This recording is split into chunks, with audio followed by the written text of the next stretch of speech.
Good afternoon, everybody. We're Real Estate on I-25 Talk Radio, KCBR, 1040 AM on the dial. If you want to catch us on the web, it's www.i25talk.co. We've got a great guest today. We've got Amy Yes, Lassing. we do. Amy, are you here? Amy, are you here? No, apparently not. Oh, okay, good. I wanted to say Happy Friday, Joe, Happy and my Friday, mic wasn't Amy. live. Nice. The listener line is 570-1530. This program is brought to you by RE/MAX Properties, 4 locations down south on Tenderfoot Hill Street, downtown, opening Monday, 102 South Tejon, and Chapel Hills Drive, 1740 Chapel Hills Drive, and Monument, 1761 Lake Woodmore Drive. You can catch us at homescolorado.com or just call 719-540-HOME. That's 4663. So simple. Yeah, it'll get you to any of our 4 offices and any of our 210 fabulous broker associates ready to help you with your real estate. Holy cow, Amy. The furlough's over. Woohoo! Everybody's back to work. Thank Houses are heavens. selling. It's unbelievable. There's things happening. Our staff is busy. The phone is ringing. MLS, Multiple Listing Service, reports 8794 address. 8,794 addresses have sold and closed so far this year. That is ahead of last year. Let me look. Last year, October, 7703. 7703. Holy cow. We're up almost. So despite over fires, floods, and furloughs, the 3 Fs. we're up. I always feared an F when I was in school. Yeah. I never wanted one. No. This year I've been Not in dealing real with, estate either. This year I've been dealing with 3. Fires, floods, and furloughs. Oh my gosh. Let's be done, shall we? Yeah, I like that. I mean, we had like flurries this morning, but that's okay. that. We'll take flurries. I told you it was going to snow before Halloween, didn't I tell you? Yep, here it comes. All right, here we go. All right, so 0 to 250 is where we had 72 closings last week. And then 250 to 5, we had 32 in a week. But look at this. 500 to 750, we had 9. And every week prior to that, it's been like 7, 3, 8, 6. But last week, there were 9 closings, 500 to 750. That is odd. In the MLS. Huh. Well, it's because those people weren't furloughed.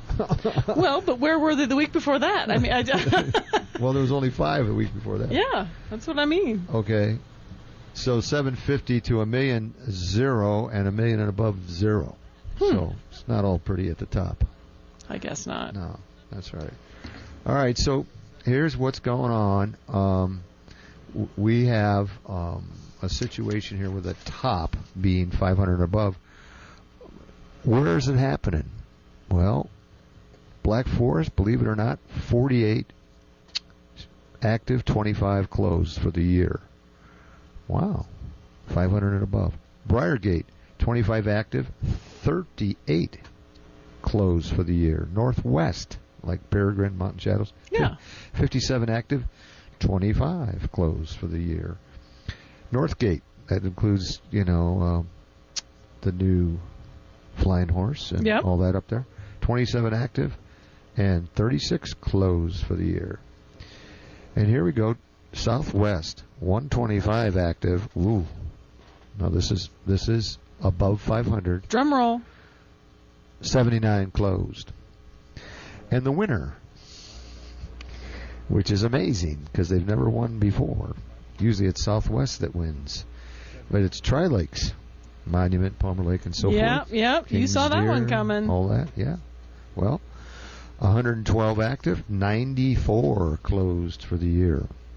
And we've talked about this. One of the reasons is we're getting some Denver traffic. Yeah.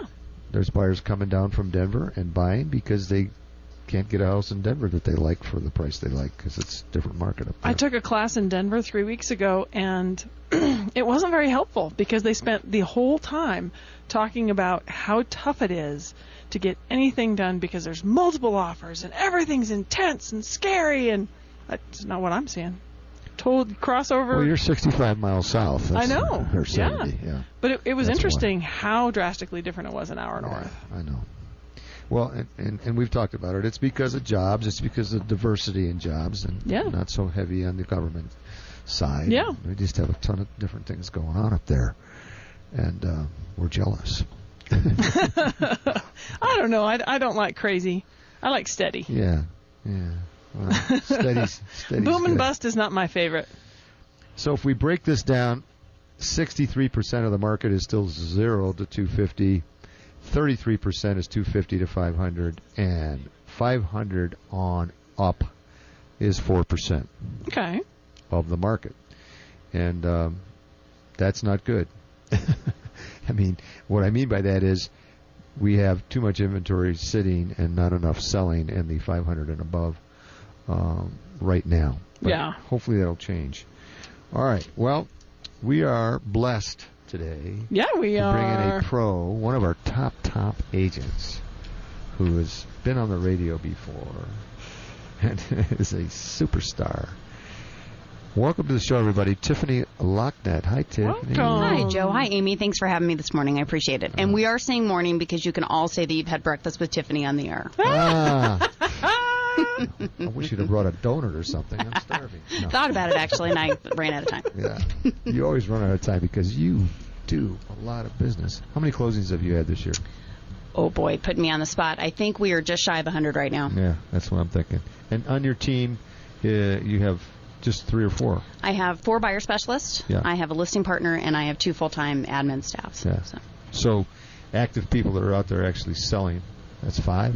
Actually, you know what? Let me recount that. We have 5 of us actively selling and out in the field, and I have 1 in-house that just handles concierge work. So she's there to answer the phone and help people make their way through the process. So we have an inside person as well. I like that word, concierge. All right, so you know what? I hope there's a lot of agents listening because you can learn from this lady today.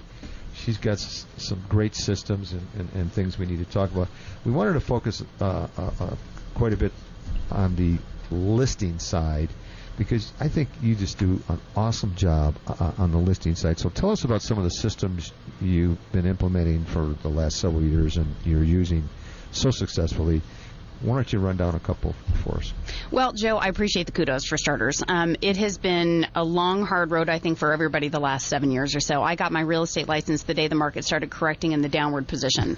And shifted and had to learn about short sales and all that good stuff, right out of the gates. But one thing I figured out was that agents who were alive and well and working in the business back in the days when all you had to do was have Velcro to get a commission check, I think they, and I kind of downplay that a little bit, but it was a lot simpler back then. You listed a house, it sold with multiple offers or sold fairly quickly in a few days, and you didn't have to think a lot outside the box to get it sold.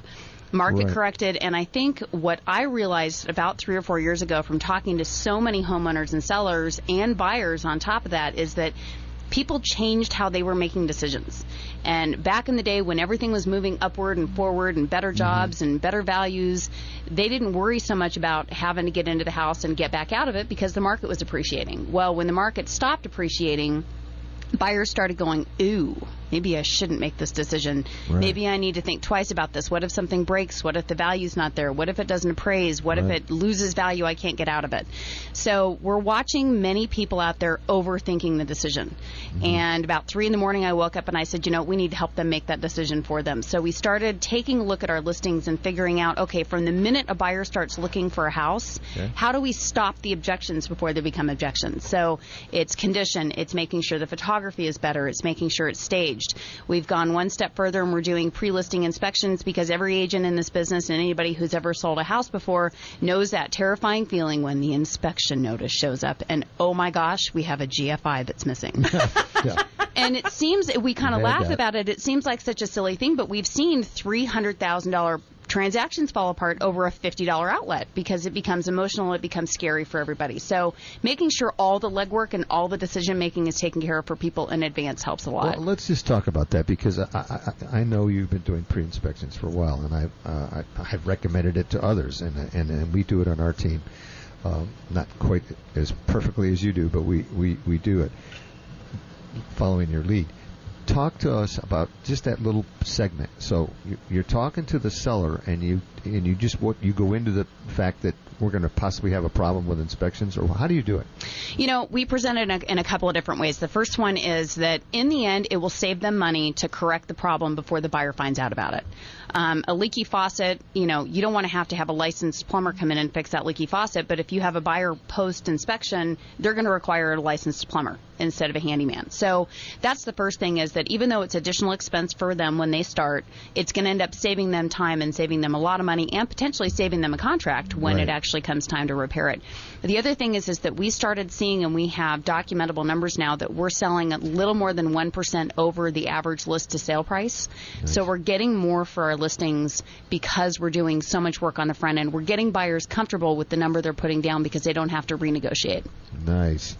So many times you get to this objection deadline, and here comes a punch list of 14 items that just really can blow up the deal, put the seller. I mean, the problem with inspections, folks listening, is you don't get to them till maybe 10 days, 7 to 10 days after you've negotiated the contract.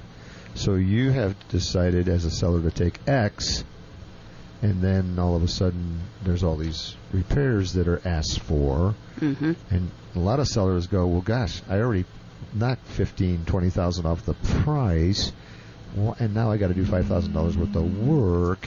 So, well, and I think there's a problem. I think there's another layer that got added to it at the beginning of this year. The state of Colorado changed our contract. We now have to provide any and all inspection notices to lenders. And lenders get a little fickle when they find out there's a potential foundation issue or a roof issue, or even something minor, like water sitting next to a house, which has always been an issue for VA, but this now became a bigger issue. So addressing those problems and having full disclosure and knowing the picture is going to be a much more, you're going to sleep a lot better at night when you go through that contract process, because really our job, it's only a quarter of the way done when we get an offer on a house. Once we've negotiated that contract, 75% of what we do happens between contract and close. That's true. And getting it to that closing table is the only way anybody ever gets paid. So, pre-inspections, don't you also do a pre-appraisal? We do. In Talk most, about that. We've adjusted this a little bit over the last few months in the market, because about a year ago, when we saw really shrinking inventory, we started seeing a lot of homes selling at one contract price, and then, oops, we can't get the appraisal. We're having to adjust the price, and the appraisal is even worse than the inspection, because we usually don't find out about that until just a few days before closing. And if you don't know this already, if the house doesn't appraise, there's not many banks that are going to fund that loan. So you will have no choice but to drop that price if you're going to sell, and VA and FHA will stay with the house for 6 months.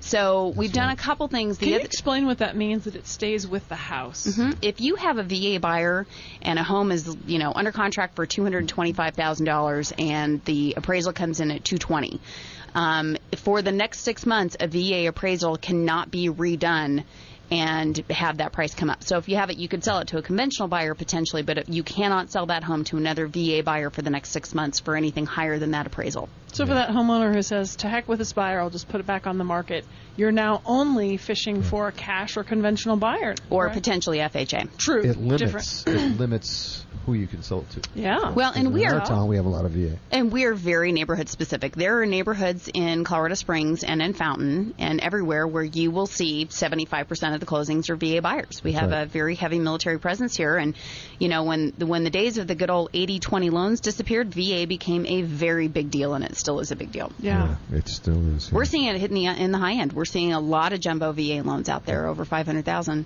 Yeah, you can do a VA jumbo, and that works this way. 417 is the cap. Mm-hmm. So let's say you want to buy a house at 517. That's $100,000 over the VA cap. So you have to put 25% down of that 100. Of that difference. Yep. So, but still, you could buy that. In that case, it's $100,000 to be $25,000. You could buy a $517,000 house with $25,000 down if you're a veteran and have VA eligibility. Yep, and you have a much better rate. And the rate's usually better. Yep. Yeah. Speaking of that, you told me just a few minutes ago that the rate dropped. Yep, got a report from a client yesterday that rates improved yesterday. I don't know where they are today, and I couldn't tell you specifically where they were. But, we looked at the numbers, and that's something I've learned a lot over the last few years as we've changed. As you mentioned, we do the appraisals, but we have changed how we're looking at what sold in the market. What sold yesterday, what sold last week, really, while it's an indication of what the market's willing to bear, and we have to deal with it on the appraisal, we do a much larger picture to figure out where market value is. And I think as you're looking at the numbers and looking at it to understand why did we sell 9 homes over $500,000 this week where we sold 5 last week, I think you have to look at a much larger picture. What was happening 45 to 60 days ago? Right. That's right. And pricing going forward, it's October. We're going into November and December, and getting ahead of the market and getting ahead of where we need to price while we do the appraisals to make sure we can get the appraisal, because no one wants to spend all their time getting their home ready for sale, go under contract, and even if we could sell it, we can't get an appraisal. You may need to wait. A lot of people after the appraisal comes in can't afford to sell. But looking at the market more than a snapshot, looking at it really as a whole, looking at separate neighborhoods, looking at where things were last year and our inventory is improving or declining, it's really important to work with your agent on pricing. People get frustrated, well, I paid this much and I'm going to have to sell it for what I paid for it. But really sitting down and examining where the market may be going based on interest rates today, interest rates where they may be tomorrow, is going to be huge on getting your pricing right. You want to be ahead of the game instead of behind it. That is great advice, ladies and gentlemen. Beautiful advice from Tiffany Lachnidt, RE/MAX Properties. All right, I see Lee over here waving his hand, which means we're supposed to take a break. And so I'll just tell you this. This is Real Estate on I-25 Talk Radio, KCBR 1040 AM. We're going to take a short break, and we'll be right back. Think of us, list with us, sell with us, RE/MAX Properties, dream with us, grow with us, you know about us, RE/MAX Properties, in realty, reality, the best is where you want to be, RE/MAX Properties, we're the real deal. Has your home been on the market all summer and hasn't sold? Now it's time to list with a company that gets results. RE/MAX Properties. After all, RE/MAX Properties has assisted 74,000 people buy and sell homes here in Colorado Springs since they opened their doors in 1986. Why? Proven marketing systems that create results. And because RE/MAX Properties has skilled agents that care about you. Call 540-4660. RE/MAX Properties. We're the real deal. Tron in the morning here, inviting you to join me every Monday through Friday from 6 to 9 a.m. Mountain Time. We've got guests, we've got your phone calls, and certainly 3 hours of great entertainment, fun, all right here on AM 1040 I-25 Talk Radio. It's Tron in the morning, Monday through Friday, 6 a.m. to 9 a.m. weekdays. See you then.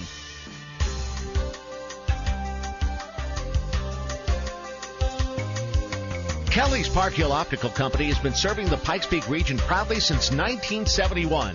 Family owned and operated, Michael Kelly and his staff provides the best possible service at each of their 4 locations.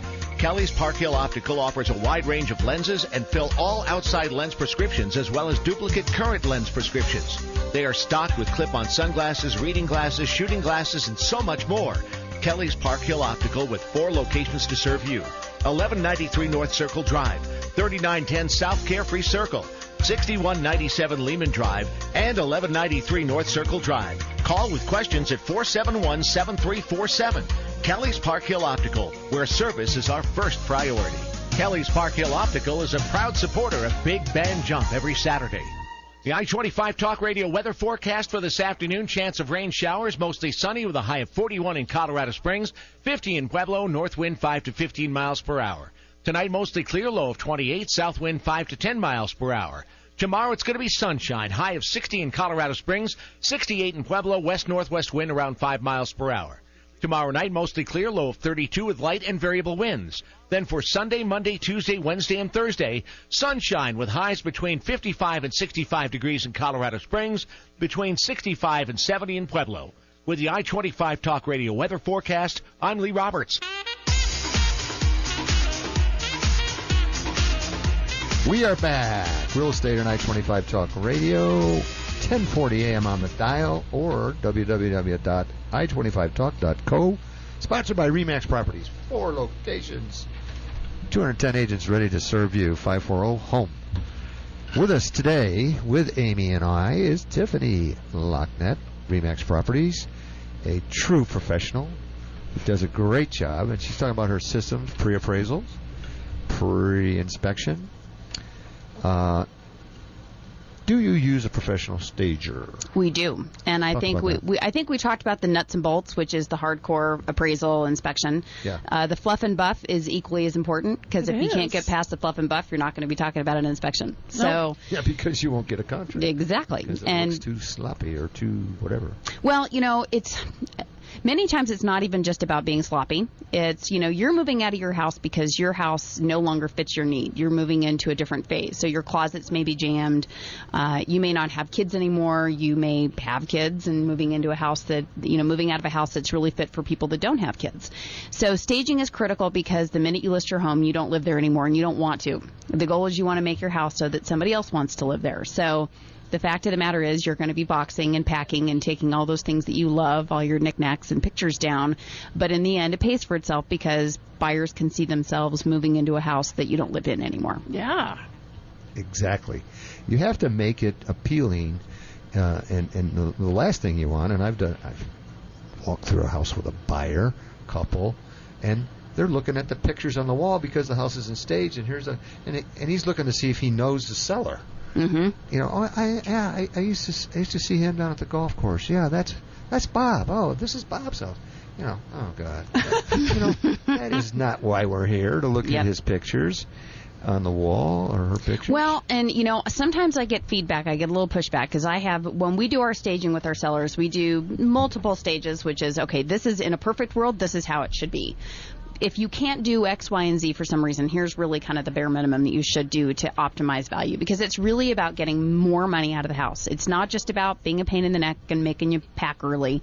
This is about getting more money for your home, because in the end, $50 might not seem like that much. $5,000 even in a grand picture might not seem like that much, but it can really make a $20,000 or $30,000 difference at the end of the day, just by doing some work. Exactly. So I've had people say, well, a buyer agent should be able to come in here and sell my house to a buyer. Well, the reality is that buyer agent's job is not to sell a house to a buyer. It's to help them find the right home and gain the trust. They work for that buyer. So if your house doesn't feel like it's right for them, no amount of selling is ever going to make it feel better for them. Right. You're absolutely right, because people have said that. It's like, well, you need to put on the Ritz. You need to really show the sizzle and really sell the house. We need the house to sell itself. Mm-hmm. And it can't sell itself if we can't see it. Yep. If there's clutter, or it smells like a cat or two or something. A dog, well, and I had a seller. whatever. This is a kind of a, not the best analogy, but I think it really fits. And she had a great sense of humor. She was older, and she said, buying your first home is a little bit like buying your first husband. You don't recognize all the flaws the first time around, but you start to notice them in the second one. So staging is about hiding the flaws or making the flaws more acceptable, because they may not be flaws to the next person. The next person coming in might not have 475 pairs of shoes. They might have 4. So they're going to fit in that closet that yours clearly don't fit in. That's a great analogy. But I think that you're both making such good points. It is about depersonalizing. It is about making it the every person home, so that they can imagine their lifestyle there.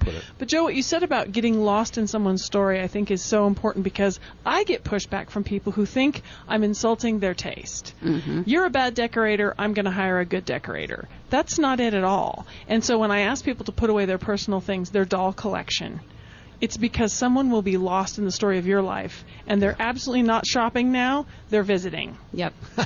Well, and and the biggest piece of advice I can give anybody who's working with a realtor on any side, in any city, anywhere, is give them permission to do their job, because we are very high-eyed people. We like to be liked, and going in and telling somebody that their purple walls are not really very nice is not easy for us. So give them the ability to do that and make it easier for them. Mm-hmm. They'll do a better job for you. Well, yeah, you want to get the best out of your agent, and so you can't do it if you handcuff them. Yeah. They're not gonna work harder if they're locked inside the house for 3 months. So. Well, and the other thing we've been talking about, and you do a great job because you use a professional photographer. I know you do. Mm-hmm. And I've been telling people that we use a professional photographer. You have to stage it. You have to make it look great, because guess what happens? We have people on the internet deleting homes that don't look good on the internet. Mm-hmm. Because they're looking at the inside pictures and they're going, oh, look, it's got green walls, or whatever. It needs to be neutral. It needs to look good. It needs to look fresh. It just needs to look good, not only for every showing, but for the internet, because that's 90% of the people start their search on the web. And Amy at the break had mentioned that this is a professionals market, because when the market starts to correct, we have to do a better job of what we've always done. And I recognized a long time ago, it didn't matter how expensive a camera I bought, I still was not a photographer. I'm a realtor. I'm only good at a few things. Negotiating is one of them. Obviously, talking nonstop all day is one of them. But I'm not good at that. But I'm not an appraiser. I'm not a photographer. I don't measure homes. I focus on the things that I'm good at, and I hire people that are good at things that they're good at. Absolutely. And I appreciate that about you, that and you're a trendsetter too, because you don't know that people will watch you and they go, well, that's what Tiffany does. We need to do what Tiffany does. Tiffany. But it's true. I catch myself doing what you do, because I respect the professionalism about it, because it's too easy to walk into a house, take a listing, and then just do the bare bones. No, you got to go full everything. Professional photographer, stager, this, that, whatever, pre-inspection, and get it really ready to go, so when the contract comes in, things go smoothly. You do get a contract.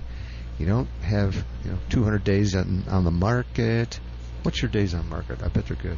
Well, we have our short sales that sit quite a bit longer That's than our a good non do. But our average days on market are lower than the average, depending on the neighborhood and depending on the price point. That's a good answer. When you do short sales, that really skews the average. Yeah, it sounds like I'm dodging the question, but we have our longest short sale took 2.5 years, so it kind of our average days on market starts to look pretty ugly when you start looking at that. You got to understand, folks listening, that a short sale, you're dealing with a bank that may or may not accept the lower offer and the lower payoff, and it can take a lot longer. And they have improved, so you don't need. I mean, we're seeing dramatic improvements in that side of the market, but you're still looking at an average of 120 to 150 days to close on those. Yeah. So, but in our, in the standard, the sweet spot, as we call it, the $200,000 to $300,000 price point, houses that are staged well, photographed well, they will not sit. They will be off the market in a week. Yeah, absolutely, very quickly. Yeah, we just had it happen last week. My seller was an ex-RE/MAX agent from Chicago that I sold her a house 17 years ago, and she fixed it up nice the last 5 years. Really, new kitchen and all the stuff, new wood floors. Really looks nice. So we staged it, got it looking good. Showed her other homes in the neighborhood to get her to understand that she needed to be under 500, and she got it. Yep. She picked the price, $497,500. Second showing, offer. Yep. $497,500, $6,000 in concessions, conventional loan, but it's a doctor coming to Fort Carson, coming back. He's been here before. Blessed with that offer. 10 days total. Southwest. And, but all the things that we talked about just now, she did. Mm-hmm. Amazed because she was a former RE/MAX agent. I don't know. Agents are the worst clients. I would agree with that. I am without a doubt my own worst client. Yeah. Went to sell a house 3 years ago, never got it sold. It rented it. I never got it ready to go on the market. Yeah, you got to do what you say. Now, I was hoping Tiffany would expand on something we were talking about on the break. Speaking of let your agent do their job, we were talking about how disappointing it is to have your client call you and say, I made all these decisions and I didn't consult you, and what do you think? And you just think, oh gosh, I wish you'd called me. Because your realtor can be such a better resource than simply pounding a sign in the yard, right? That's what we were talking about. So can you expand on that? Yep, actually, we are getting ready to send an invitation out to all of our clients. And I learned, in this business, we have a tendency to call them past clients, and I think that's the emphasis, is that nobody is a past client. You're clients. That you don't leave your dentist office and the dentist doesn't say, hey, bye, past client. We're still clients. And I think there's sort of an expectation sometimes that all we do is buy and sell real estate and help you buy and sell real estate. But your realtor is a huge resource for you. And we're sending an invitation to all of our clients, letting them know that if they'd like to come in and do a review of all their real estate so we can tell them where they are with what it's worth, should they consider refinancing, look and see what appraisals might come in at, if they're looking at improvements, how that would affect their value. I have a client who unexpectedly is going to have to sell inside a year of buying their home. She said, well, we put a $17,000 pergola on the back of the house at a $300,000 purchase price, and that is not, from a real estate perspective, something I would suggest somebody do. Yeah. So they shouldn't have done that, but they didn't know they were going to have to move in a year. But right, it was unexpected, and they built it because they wanted to enjoy the home, and that makes sense. But if you're really looking at, okay, how is this going to potentially affect my value, or hey, what's going on in the market? Call your agent, or if not your agent, call somebody that you know and trust, either through referral or call Remax, and they'll connect you with somebody who can sit down with you and do kind of like you do with your stockbroker once a year, is do a review of your real estate. It might be the right time to buy. It might be the right time not to buy. It's, but you don't know unless you know where you are. We've had a lot of people make mistakes with refinancing. All they had to do is call us, and we could have chatted through it, and it would have been better. Well, and we're in the housing business. We know the best roofers. We know the best electricians. Yes, we know the best plumbers. And if you, at least just call and say, hey, do you know who this person is, to make sure you're not getting taken for a ride. And I think I think we're a resource that sometimes is stereotyped as just being somebody who writes contracts. Well, and we do a lot I always tell the people I work with, don't go to the yellow pages. God bless the yellow pages, but I think your yellow pages bill just went up, Joe. I don't care. Our ad is shrinking in there. Because we're on the internet. We're not in the yellow pages. I'm sorry. More people do not go there, like they used to. But the point is, just don't go and just pick somebody out of the phone book when you've got a resource like you, Tiffany, or you, Amy, or whatever, a real estate professional, that we deal with this all the time. We know who the best handyman guy or roofer or whatever. And we have an extensive vendor list, and so does Remax, and everybody on there is licensed and insured, and we verify that they're still licensed and insured, because you don't want to have somebody come in and burn your house down and find out, oops, we're not insured. Yes. So I think these big projects, you're talking about the pergola, and if a client had called either one of us and said, I'd love to put in this $17,000 pergola, what do you think? I know that both of us would ask, is it really what you want? Because of course, if it's just simply what they want and that's all that matters, then of course do it. If you can afford it and you want it, that's fine. But we would speak to their vision of value and how much that's adding or not adding. Joe, you and I talked last week about things to do to get your home ready for winter, and how much should you do maybe some more major investing, like replacing your windows. And we talked about timing. Sometimes that's a great thing to do, and sometimes it isn't. And we talked about windows being sort of a triple dip. You get the rebate, you get the cost savings during the winter, and then you get the added value to your home. So that maybe now would be a good time for that, rather than when you get your inspection back and your windows are bad. Maybe do that now. Or walking into a basement and realizing there were no permits pulled. Nice. Yeah, and that's everybody's favorite moment. That has messed up more transactions than anything in this world. Is people go ahead and finish the basement, don't call us, and because the first thing we would say to them is, by the way, make sure your contractor gets a permit. Make sure you see it. Make sure it's a live permit. Go online and check and make sure he's got the permit. Can we talk a little bit more about that? Because I feel like I have a few clients who are the sort of the don't tread on me types. Yep. The man is keeping me down. I don't need no stinking permit. Why? Why do I need a permit? Well, a couple reasons. Besides the fact that the man is keeping me down. Besides that. Well, I think there's a lot of reasons for it. For starters, we hear rumors in the insurance industry that says if the electrical is done incorrectly, the house burns to the ground. Potentially your insurance company can refuse to pay the claim. They could. Not to mention the fact that it could burn your house to the ground. That's details. It's one small detail. And again, it goes into, when we live in our house, we don't think about the person who's going to buy it. But anytime you're in a house, think about the person. Think about the person that's going to buy it, because the unexpected can happen. And you want to give them a peace of mind that it was done correctly. It's nothing more than doing the pre-listing inspection. But even worse than not pulling permits is pulling permits and not clearing them, because a voided permit can actually go one step further and become what's called a compliance lien, meaning you cannot sell your house. Right. You cannot transfer that title until that permit is cleared. And guess what? You get to clear it on today's code, not code from 1984. And that is, it's such an easy thing to do, just to spend a few extra dollars on this permit stuff. What is a permit for a basement? $500? Yeah, and it slows the process down a little bit because you have to actually do the work right. But it's in the end, it's going to pay for itself much more, and and it's just so much easier to do it right the first time around than it is to go back in and redo it. Yeah, I just had it happen in a cobblestone townhome. One of those ranch styles, and the basement, she did the basement 25 years ago. No permit. And no floating walls. You guessed it. And the floating walls that was the issue.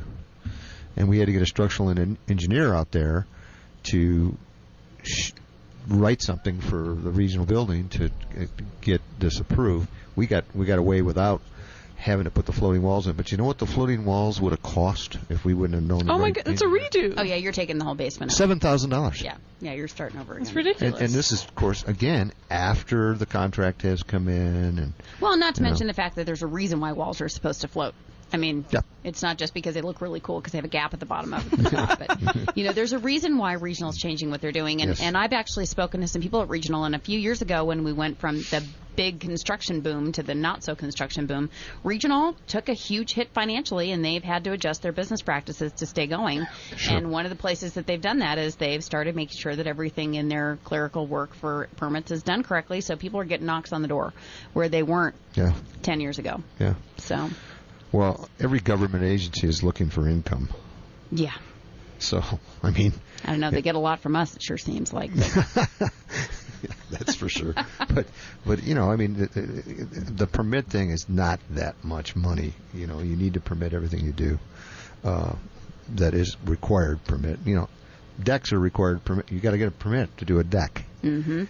And people don't think you do because it's outside. Well, guess what? There are rules about decks. Well, and again, another reason to call your agent on that is your HOA. You may not. I put an air conditioning unit in one of my rental properties and didn't check with my HOA and got a letter from my HOA stating that I did not put in a request, and I should have known better than that. But we were in a hurry for a tenant to get it in there, and now I have to go backpedal and deal with paperwork and everything else. So, anytime you're making any modification, it's a good idea to talk to a professional in the industry to tell you all the places you need to check the boxes. Yeah. Boy, if I was a listener today, I'd be going, man, these guys are good. You would be Especially thinking, Tiffany. I don't need a realtor, man. I can do all this by myself. I've taken careful notes and I remember it all. I'm good. Yeah, right. For sale by owner sign going in my front yard right now. Yeah. We just listed a for sale by owner this morning. Yeah. A friend of mine, and it's so funny listening to him talk about how he had 43 showings. And I said, well, what happened to all of them? He goes, I don't know. What was your feedback? I don't know. Well, it's crazy. We were just talking about for sale by owners the other day because they can be challenging at times. They've usually had a very bad experience with a not so professional realtor that's clearly not with Remax, but we just don't see them anymore. I mean, this market is we have always been a very realtor centric market to begin with, right? And I think with the way things have gone, it's just that while we have a shortage of inventory, we don't have such a shortage that people are willing to drive around and scour every street to find a for sale by owner out there. I don't remember the last time I saw a sign on one. Yeah, there's not very many. Well, and to be fair, we're not trying to be unkind just hard. Because this is our industry. It is hard. It's hard. Hopefully we make it look easy, but there's a lot of moving parts. There's a lot to know. Well, right now at Remax Properties, year to date, we have closed 2,850 transactions, which is about 400 more than we did last year at the same time.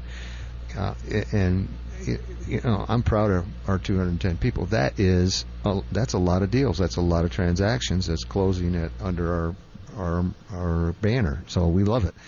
But I tell you, we work harder today than we did 5 years ago. Believe me. No. Well, that's for sure. Maybe well, and, 7 years ago. And I think the recovery has been a rougher road than I think it has Yeah. in past years. But I think the reality is prices are up, homes are selling, people are getting loans, people are getting jobs, and it's not doomsday out there as much as it had been a few years ago. Oh, man. Absolutely not. I feel like it's really balanced right now because you're talking about prices being up, but they're not drastically up. It's a good time to sell and it's a good time to buy. Yeah, it's a unique market. When you do the actually. comparison on rental values versus purchase, it's still a good idea in most neighborhoods to buy if you can. You're going to be money ahead. And we're really happy that all the people that were laid off for 16 days or whatever it was are back to work. The government furlough thing, the government shutdown is behind us. And there's rumor that it may happen again, like in January or something. But we were talking before the show. I think everybody's so mad and upset at our government that they're going to scream. I mean, they're not going to let it happen. We can hope. I was going to say, are you guys planning to march over there and scream? I don't know, in but person? somebody's going to. I think Joe's going. I think he's going to run for office. Yeah. Okay. Yeah. Okay. Oh, yeah. Office? I'm looking forward to that. Well, but I'll tell you what. There's the the $10 million question right now is: do I list my house now or do I wait until spring? Yeah, let's talk about that. And, we're getting it, and I tell people all the time, well, I can tell you what the picture looks like today. I can't tell you what it looks like tomorrow. I can't tell you if rates are going to be up a full point. If you don't know it, a full point change in an interest rate changes someone's purchase power by 10%. That is a big number. It's a lot. Own a $300,000 house at 4, they can now afford a $270,000 house at 5. So it will potentially have a dramatic effect on the market. So rates are low. They're continuing to drop a little bit here and there. We know what things look like if we get into another furlough threat in January. We may not see people moving as much as they do right now. Well, and there's something else coming. We haven't talked about it on this show.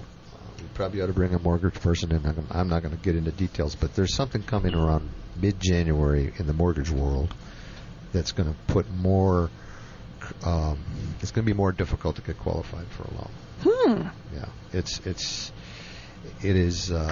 not going to be a positive for us because I think we need lending to be in the middle. What I mean by that is in the 2004, 5, 6 we were way over here, which is loosey goosey. If you're fogging a mirror, you get a loan. Yep. Yeah, that was wrong. We shouldn't have done that. That was wrong. Bill Clinton started it. George Bush kept going with it. Let's get 70% of the country into a home. Home ownership. Probably a mistake because they Definitely said a that. mistake. They said that, and then they didn't keep their eye on that. They just let it kind of run wild. Well, rather than helping the people that needed help to get qualified for loans, they made the loans fit the box. That's exactly right. And guess what happened? Yeah, the box crumbled, and we end up with all kinds of foreclosures and a crazy downward tailspin market. So it wasn't good. But we went from that to tight.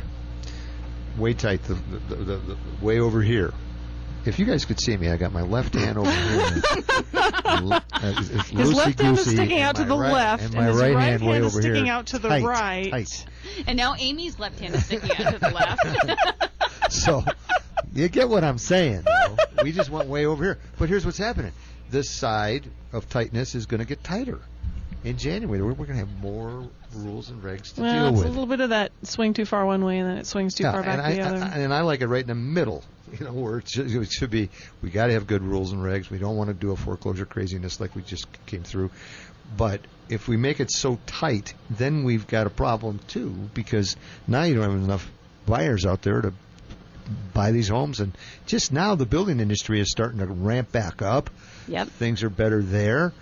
Well, that's a lot of jobs in the building industry that are Yep. affected. So Well, and if I we think- get too tight and with I the think, lending you know, again, it's not going to be The good. the lister in the holidays thing is, well, that's another thing. Go hug your lender. Mortgage brokers have it tough too. I mean, they really Yeah. are. They're constantly just getting yelled at by people because they have to tell them, unfortunately, things they don't want to hear. But Well, it's hard. But, listing during the holidays, does your house ever look better, smell better? I mean, it really can be the best time. And most of the time, people shopping during the holidays are shopping because they have to buy a house. Yeah, they're really motivated to get out there and find one rather than kick tires. That's not who's out there at between now and January. They're real buyers. And I looked at my historical data for Black Forest. I have sold more homes in Black Forest with snow on the ground than I have not. Huh. And people in Black Forest and some of these other areas, Tri-Lakes and some of the Yeah. other areas that have trees and can get socked in with snow, they'll say, oh, no one's going to buy my house in the wintertime. Apparently they're wrong. Yeah. Well, I agree with that. And the other thing is, you don't have as much competition normally because there's a lot of people that go, oh, we're taking it all for the holidays. Well, that may be a mistake because here's the thing. You're not going to be inconvenienced that much. There'll be lesser showings, but there'll be more quality showings. Yep. So, And that's perfect. Yeah. You don't need a That's flood what- of people through your house Yeah. at Christmas anyway. yeah. Unless All they're right. invited. Okay, well, I'm glad you guys got to see my right and left hand trick. Okay, this program is brought to you by RE/MAX Properties, 4 locations: Tenderfoot Hill Street, downtown South Tejon, on the corner of Colorado, and 1740 Chapel Hills Drive across from the mall, and Monument at 1761 Lakewood Moore Drive, RE/MAX Properties. This is Real Estate on I-25 Talk Radio, KCBR 1040 AM. We're going to take a short break. We'll be right back. Think of us, list with us, sell with us, RE/MAX Properties, dream with us, grow with us, you know about us, RE/MAX Properties, in realty, reality, the best is where you want to be, RE/MAX Properties, we're the real deal. Has your home been on the market all summer and hasn't sold? Now it's time to list with a company that gets results. RE/MAX Properties. After all, RE/MAX Properties has assisted 74,000 people buy and sell homes here in Colorado Springs since they opened their doors in 1986. Why? Proven marketing systems that create results. And because RE/MAX Properties has skilled agents that care about you. Call 540-4660. RE/MAX Properties. We're the real deal. Lee Roberts here reminding you we have a new Monday through Friday schedule now. It's going to be Tron in the morning from 6 to 8 in the morning. Then he follows that up with Tron Talk from 8 to 9. Then it's Pros on Call with Paul Scheidlin. That'll be going on from 9 to 10. The Lee Roberts Show, which I like very much, 10 to noon. Then Laura Ingram, noon to 3. Phil Valentine, 3 to 6. And after that, Free Talk Live, 6 till sign up. Hear it all here on I-25 Talk Radio. Hi, this is Ed Bauer, and I'm President and General Manager of Cooney Lexus of Colorado Springs. I'd like to talk to you about our new sales process we call market-based pricing. We've heard loud and clear from our customers that they don't like the hassle, haggle experience of buying a car in many dealerships. We understand that. We don't like it either, quite frankly.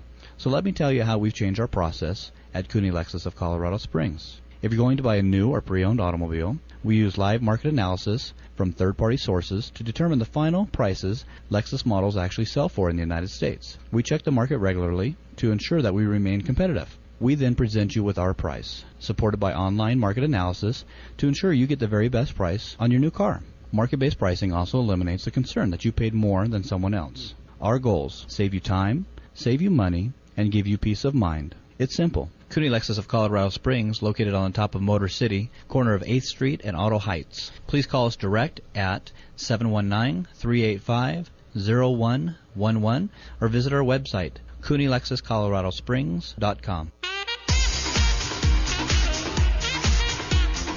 And we are back. Real Estate on I-25 Talk Radio. I am Joe Clement. I got Amy Lassen on my right and Tiffany Lachnidt on my left. KCBR 1040 AM. This is fun. These two ladies are rocking it with ideas about listing your home, getting your home ready to sell, pre-inspections, pre-appraisals. Listening to your realtor. Listening, and call your realtor for advice, even if you're not going to sell. That's okay. I mean, you know, that's what we're here for. It's more than okay. It's a really good idea. We're here to help. Program is brought to you by RE/MAX Properties, 4 locations. Make sure you look for RE/MAX Properties and don't get confused with other names. Okay. We have 10 minutes. All right. We so are pressed here. Let's get Chad going. Is Chad, are you there? Yes, sir, I am. Chad Denny, Academy Mortgage, ladies and gentlemen. All right. We don't want the long, drawn-out, sad, ugly story, but tell us what's going on in January in general. We've got some stuff coming, don't we? It's going to be in January. We're going to have the next piece of the Frank Dodd that goes into place. So it's going to create some new paperwork. which is the same as the old paperwork, just in a different format. All right. And then you're going to see some things as far as qualifying on mortgages. Some government's going to set some regulations on those. Yeah, and that's that'll not be the new rules. that's not a positive, is it? That's a negative. I mean, just because it's going to eliminate some folks, is it not? It is going to eliminate some folks. Again, you won't be able to stretch a debt-to-income ratio like you can currently. And again, we're still really waiting for those definitions to come out so we can say exactly what a qualified mortgage or QM is going to be. Okay. I'm glad we get to prep so far in advance on this. When are they planning on giving you those regulations? Well, it's supposed to go into effect January 17th. Yeah, but when will you know what? So January 16th? Yeah, 16th. That's January 1st? Before it goes into effect, they have given no guideline. They've actually put out several different ones, and again, as they put those out, then they've got response, and they continue to modify it. So what we're expecting is a debt-to-income ratio of right around 43 to 45%. Can you explain that to the listeners, please, what we're talking about there? The three of us know, but... When we're talking about your debt-to-income ratio, what we're really saying is how much house payment you can afford in relation to how much money you make. And that includes all your debt, car payments, etc., correct? Correct. And so right now, the way the system is set up, it looks at your whole overall financial picture to say if you can go a little bit higher or if they need to keep that a little bit less. The new rules are going to say this is what it is, period. They're also going to really be eliminating, as on the conventional side, any 3% down payment programs, except for CHAFA. And so you'll be having a minimum of at least 5% on a conventional loan. Well, that's okay on the conventional, but FHA still be 3.5%, you think? FHA is still going to be 3.5%. It's really going to have very little effect on FHA and VA. Oh, well, that's good for our city. Because we do a lot more of those. so just toward conventional. Okay. So, Chad, do you have something good to tell us about rates? It's fantastic right now. The government shutdown has been good for interest rates. So we've actually dropped back down on government loans down to 4.125. Woo! That's good. And then again on conventionals have dropped down again, give or take a little bit on the credit score, right around that 4.5 mark. That's terrific. That's good. And those again are all for 30-year fixed. Nice. So the government shutdown and reopening has actually been good for interest rates. So for buying now, I mean, you were talking about debt-to-income ratio stuff changing. That would change the amount of house you could qualify to buy, potentially in January and February. And who knows where the rate would be then. So it sounds like a pretty terrific buying window just opened. Absolutely. Interest rates dropped, and you still have more flexibility than what you're going to have in January as far as qualifying for a home. Good news for now. Can you stand on the street corners downtown or someplace? And how can we get the? I just got my chicken soup back from the cleaners. You're welcome to borrow it. That's the amazing thing is the mass media really isn't putting that out there right now about the positive things. Everything's negative. We need and to there get really the word is a out. lot of good things going on. We need to get the word out on this to all our buyers, all the people who are even just remotely thinking about buying. Well, I'm going to do it next spring. No. Well, and people who are thinking of selling. Tiffany, you were saying, when someone asks, when should I put my house on the market? Now. Oh, I don't know. Let's roll the dice and see what happens next year. Or let's do it now because it's a phenomenal time. Yep. Well, I'm going to wait until my house is worth X. You could be waiting a while. And if you're and the reality is if you're selling and you're also buying, you're going to potentially lose that opportunity. Right now is a phenomenal time to move up because as you see the numbers, if you're in that mid to upper 200 range, your values are strong, and over 500 they're not. And even every dollar you go up, the values are still lower than they were when you bought your house. So you can dramatically improve your scenario. Don't wait until don't focus on the number of, oh my gosh, I paid this and it's got to be worth more than that. Yeah, no, it doesn't necessarily have to. All right, any last questions for Chad? I think we did it. When are you wearing the chicken suit? Yeah, Chad. Get out there and start screaming this. Start dancing. When we open that downtown office, I'm going to be there on the corner. Okay. That's next Tuesday. Good. We got to get the word out, man. I think I'll buy one of those ticker tape things, signs. Yeah. It just keeps running across people saying, buy now, buy now, buy now. Now's the time. All right. Chad Denny, Academy Mortgage. Thank you so much. What's your phone number again, buddy? My phone number is 226-9110. All right, 226-9110. If you have any more questions about what's happening in January, call him or call him right now and just say, I want a loan, I want to buy. Yep. And then we got It's a great time. 210 people to help you with that, too. Okay, all right. Thanks, Chad. All right, thanks for having me on, All Joe. right, thanks for calling in. Bye. So for anybody who may not have caught Chad's number, 540-HOME will get you to any of our services. You can call and ask for Chad, and you'll be put right through. Yeah, that's true. Yep. That was his direct line. Okay, so Tiffany Lachnidt, can you tell the folks how to get a hold of you? What's the best way to get a hold of you? Best way to get me is at website is www, obviously, tiffanycanhelp.com, or you can also call me at 278-HELP. And that's obviously area code 719-278-HELP. Wow. Great. That's cool stuff. It's terrific. I think she's been on the radio before. You think? I think so. Okay. Just guessing. So, what do we have coming up besides Halloween? Who's coming on next week? I'm going to have to look and see if it is next week. We are going to have, in the very near future, Jen Carver is going to talk about historic homes and historic districts. She And actually then- majored in that at Colorado College. Yeah. And then Vicki Westifer is going to be on talking about having your home on the market during the holidays. Oh, in she's depth. great at that. Yeah. Yeah. Yep, She's absolutely. great. What, yeah, No, I'm excited. I was really intrigued by what you said about don't wait for your house to go up in value. And I've had people this year saying that. I'll wait 6 months. And I'm thinking, what the heck is 6 months in this floppy, bloppy economy, you know? And I had some people, honestly, they fired me. They didn't believe me that their home was worth what it was worth. And they listed with someone else who was willing to price it higher. And I was just told by someone else in that community that the golf course has now been sold and all of the adjacent land is going to be developed. And their values just dropped even further. So they kept telling me a year from now my house will be worth what I think, and it's not going to happen. So, you know, don't be impulsive, don't be foolish. Ask your agent to show you good data and really consider your options seriously. Yeah. Well, and what you feel your home is worth, unfortunately, has no bearing on what the market is going to tell you it's actually worth. Yeah. And the market will speak, so you have to listen. But on a positive note, things have improved. Oh, they have. And if you got a value last year, the year before, you may not see, you'll see some improvement. You're not going to see 50% increase in value, but you'll see some. Well, and you hit it before when we were talking about the 250, 300, 350. You know, that's where the sweet spot is. We haven't had a lot of appreciation and things happening in 5 and above. You can tell by the numbers, but man, it's a great time. What Tiffany said is absolutely awesome. 275, 300, and then you sell that and get really a good price, most likely, because that's the sweet spot. It's strong, and then you move up to around 450, 500, 5 and a quarter, or something like that. That's weak. Yeah.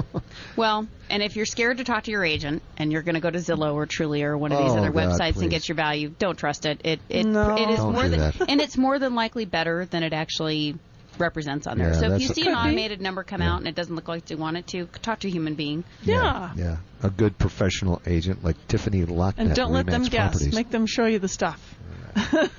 All right, everybody. Well, our time is up today, October 18th, 2013. Real Estate on I-25 Talk with Joe Clement, Amy Lassen, our guest today, Tiffany Lachnidt.